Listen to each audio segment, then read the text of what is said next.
Cela s'est passé il y a quelques heures et je ne pense pas que je dormirai cette nuit. Je séjourne donc dans une région reculée du Royaume-Uni pour faire une pause dans mon travail, ce qui signifie que j'ai plus de temps à consacrer à mes hobbies, comme la photographie. J'ai trouvé un beau groupe d'arbres dans une forêt voisine et j'ai installé mon appareil photo et mon trépied au moment où le soleil se couchait pour obtenir une ambiance encore plus agréable. Alors que je suis en train de prendre des photos, je vois une femme passer devant l'entrée des arbres en arc de cercle. Elle avait garé sa voiture à côté de la mienne quand je suis arrivé. Puis elle est passée plusieurs fois, me fixant longuement à chaque fois. Je suppose donc qu'elle veut remonter ce chemin, mais quand elle voit que je suis en train de prendre des photos, elle décide d'aller voir ailleurs. Environ 5 minutes plus tard, elle réapparaît marchant cette fois vers moi en boitant étrangement. Elle s'arrête une fois et me fixe pendant quelques secondes, puis elle recommence à marcher vers moi. Je lui demande si elle va bien. Je commence à ranger mon appareil photo et à préparer mon trépied pour me défendre en cas de besoin, car la situation me semble vraiment bizarre. Elle commence à grogner, puis s'arrête et me fixe à nouveau. Je réalise alors que cette femme est en fait un homme habillé en femme. Un moment de malaise s'écoule et il recommence à grogner. Il marche jusqu'au bord du chemin, attrape un tas de feuilles et commence à les jeter. J'appelle mon ami pour lui raconter ce qui s'est passé et lui demander de rester au téléphone au cas où la personne reviendrait. Je décide de prendre encore quelques photos et de m'absenter pendant une bonne dizaine de minutes. J'entends le crissement des feuilles qui me tournent autour dans la forêt, mais je me persuade que ce ne sont que des animaux sauvages.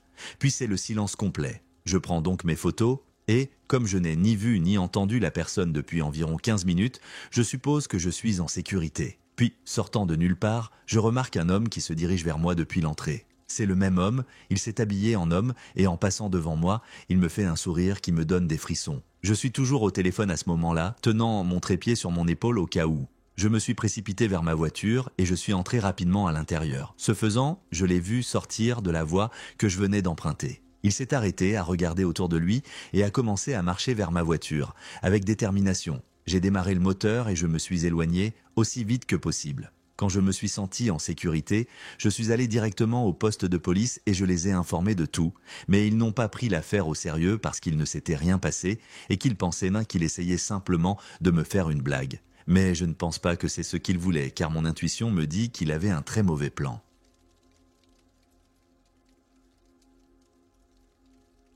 C'était dimanche matin et je m'étais levé tôt. J'habite en banlieue, mais mes parents ont une ferme à quelques kilomètres de là. J'aime aller à la ferme parce que c'est là que vit mon chien, Molly. Molly est un chien de race mixte.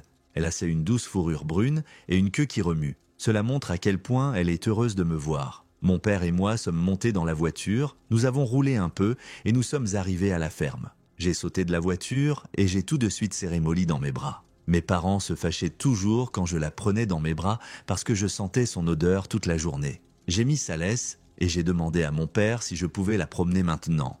Mon père pensait toujours que nous nous contenterions de faire l'aller-retour sur la route. Mais j'aimais bien emmener Molly dans la forêt. C'est là que je me sentais le plus calme et le plus heureux. Les grands arbres, le chant des oiseaux et l'air frais étaient agréables, alors nous avons fait demi-tour et sommes allés dans la forêt. D'habitude, je lui enlevais sa laisse pour qu'elle puisse explorer toute seule. Molly courait partout en reniflant tout et en remuant la queue. La plupart du temps, je gravais mon nom dans les arbres où je cherchais des choses intéressantes. Un jour, je jouais au baseball avec des pierres et une jambe de bois provenant probablement d'une vieille table. C'est alors que je l'ai entendu. Molly aboyait après quelque chose. Ce n'était pas normal lorsque nous étions dans la forêt. J'ai pensé qu'il s'agissait d'un renard ou d'un autre animal.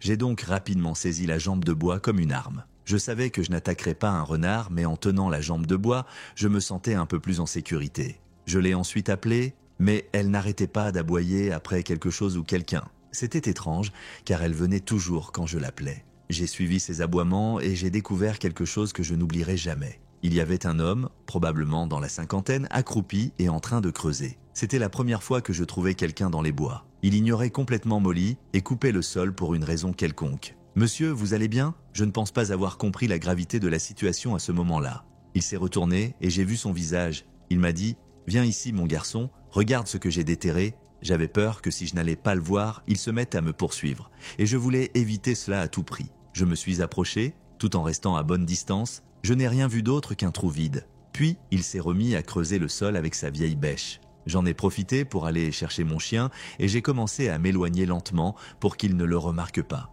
Mais j'ai jeté un dernier coup d'œil à l'homme, il avait la tête au fond du trou. J'étais curieux, alors j'ai continué à regarder, même si je savais que ce n'était probablement pas une bonne idée. Il s'est finalement levé et j'ai eu un frisson dans le dos quand j'ai vu qu'il portait un os dans sa bouche. Je ne savais pas de quel animal il provenait, ni même s'il provenait d'un animal. J'en ai vu assez et je me suis mise à courir avec mon chien. Pendant que nous courions, je l'ai entendu rire et j'ai vu quelque chose voler du coin de l'œil. C'était la bêche. Je l'ai entendu crier, bon sang. Et cela m'a fait courir encore plus vite. Je connaissais bien la forêt, je n'avais donc pas peur de me perdre. J'ai poussé à travers les branches et les buissons jusqu'à ce que je sorte de la forêt. Je n'ai pas arrêté de courir jusqu'à ce que j'atteigne le garage où mon père testait les lumières de notre tracteur. Mais je ne lui ai rien dit au sujet de l'homme, car j'avais peur qu'il se mette en colère et qu'il ne me laisse plus marcher sur Molly. Après cela, je ne suis plus jamais allé seul dans la forêt.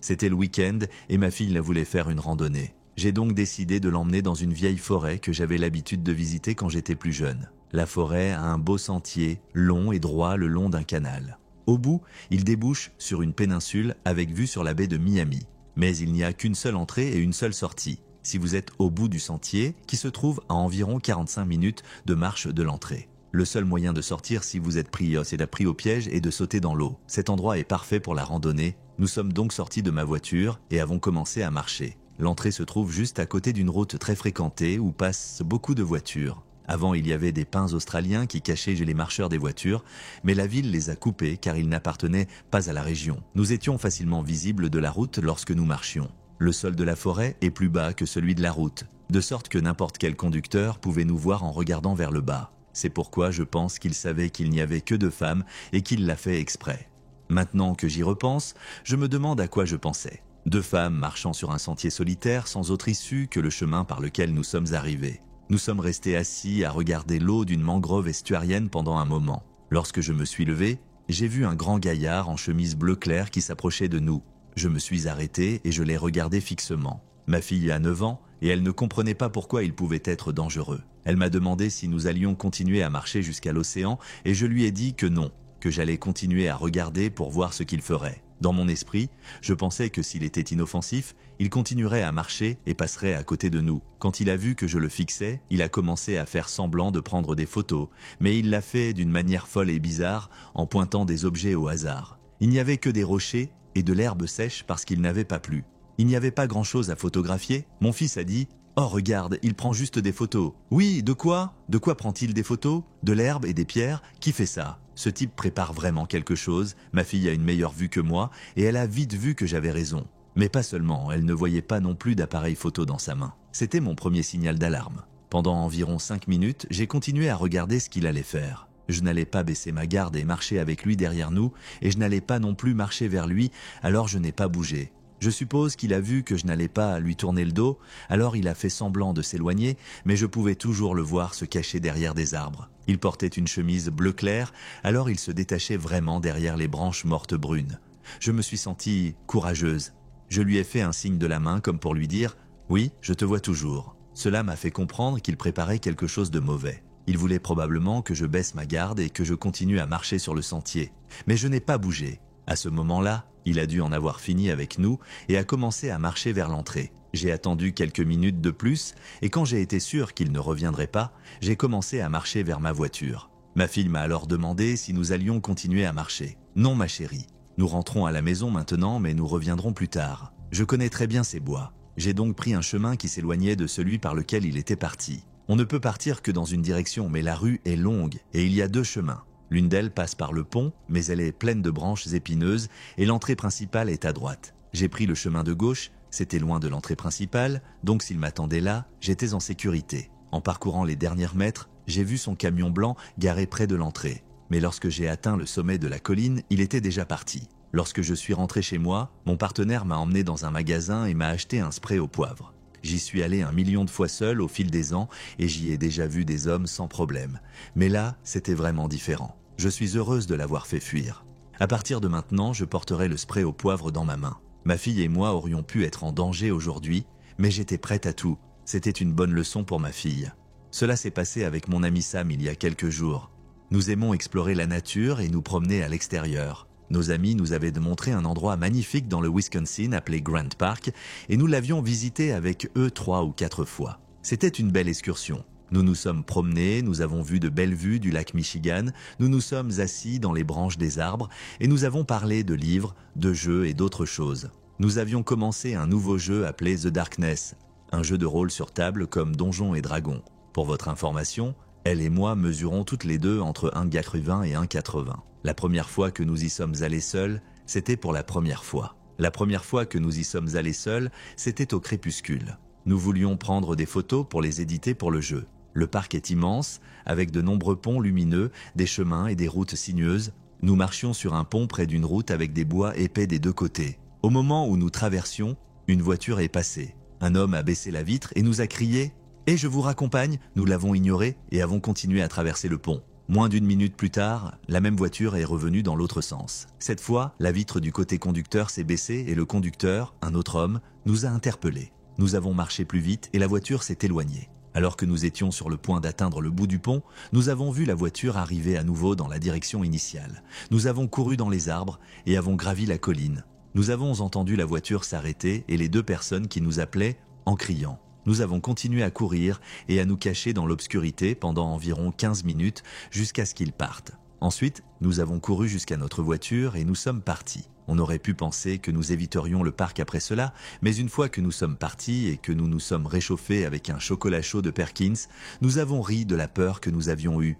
Nous sommes retournés plusieurs fois au parc avec nos amis masculins et rien d'effrayant ne s'est produit. Sam et moi avons donc décidé d'y retourner seuls, cette fois avec un appareil photo pour prendre plus de photos, car nous n'avions pas obtenu les clichés que nous voulions la première fois. Nous nous sommes tous les deux sentis ridicules d'y retourner seuls au même moment et au même endroit. Mais comme nous y étions retournés plusieurs fois avec nos amis masculins et que rien ne s'était produit, nous avons pensé que nous étions trop inquiètes. Quoi qu'il en soit, nous sommes retournés et nous étions sur le point de traverser le même pont lorsqu'une voiture est passée. Comme vous pouvez le deviner, la vitre s'est baissée et un type nous a fait un grand bruit. Cette fois-ci, nous n'avons pas attendu qu'il repasse. Au lieu de cela, nous nous sommes rapidement cachés dans les bois et avons commencé à marcher en direction de la jetée. Nous avons décidé de sauter l'autre point photo et d'explorer la jetée en espérant prendre quelques photos du lac. Ce n'était pas exactement ce que nous voulions, mais nous avons pensé que nous pourrions prendre de belles photos du coucher de soleil puisque le soleil était presque couché. La jetée est aménagée avec une longue route qui part du sommet d'une grande colline herbeuse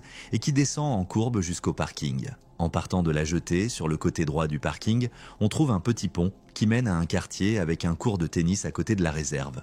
Nous avons donc commencé à marcher sur la route menant au lac lorsque la même voiture que précédemment est entrée sur le parking près de l'embarcadère. Ils n'ont rien dit en passant, mais nous avons décidé de ralentir et de nous demander si nous voulions continuer jusqu'à l'embarcadère. La voiture a fait demi-tour dans le parking et a remonté la route. Quand elle est arrivée à notre hauteur, elle s'est arrêtée et nous avons rapidement fait demi-tour et commencé à descendre la colline. Toutes les vitres se sont alors baissées et nous avons vu qu'il y avait 4 hommes et une fille dans la voiture. L'un d'eux nous a dit « Eh, tu es si mignon, viens te joindre à nous, nous t'attendions ». Un autre a ajouté « Allez, ne sois pas timide. Nous voulons juste nous amuser ». Il ne faut pas oublier que nous sommes toutes les deux de petite taille, mais nous étions emmitouflés dans de grands manteaux d'hiver et des bonnets. On pouvait à peine voir nos visages ou nos silhouettes, alors ils n'avaient pas grand-chose à se mettre sous la dent. Nous les avons ignorés, mais nous avons entendu quelqu'un crier « Nous revenons pour vous ». Sam et moi avons décidé de ne pas prendre de risques et avons commencé à courir vers le bas de la colline. Nous avons entendu des cris et les avons vus disparaître au sommet. Nous avons couru vers le pont car c'était l'endroit le plus proche. Après avoir traversé le pont sur la gauche, il y a un tablier en béton qui descend jusqu'à une rampe d'environ 1,5 mètre de haut. Donc, si on sautait du pont tout de suite, on atterrissait au bas de la rampe et on ne pouvait pas être vu de l'autre côté si on s'accroupissait. C'est exactement ce que nous avons fait. Nous avons entendu la voiture redescendre la colline à toute vitesse, puis 4 portes se sont ouvertes et refermées et tous se sont mis à crier et à rire. Sam et moi avons eu peur et nous nous sommes blottis l'un contre l'autre. Puis, quand le calme est revenu près du pont, nous avons décidé de jeter un coup d'œil pour voir s'ils étaient partis ou non. Si c'était le cas, nous avions l'intention de remonter furtivement la colline ou de trouver un autre moyen de nous échapper. Nous avons jeté un coup d'œil et avons vu un homme à l'autre bout du pont. Il nous a clairement vus et a crié à ses amis. Il a commencé à courir vers nous, alors nous avons couru vers le lotissement et nous avons contourné le côté du court de tennis avec 3 des gars qui nous poursuivaient. L'un d'entre eux était très proche de nous, à environ 30 pieds. Mais les autres nous rattrapaient rapidement. Nous avons pris un virage rapide entre 2 maisons du quartier et, heureusement, nous ne les avons jamais revus. nous avons finalement regagné notre voiture en marchant lentement dans la réserve forestière, en traversant les routes et en étant extrêmement effrayés. Le soir même, nous avons appelé nos amis qui nous accompagnaient habituellement dans la réserve forestière. À partir de ce moment-là, ils ont insisté pour venir avec nous à chaque fois que nous y allions.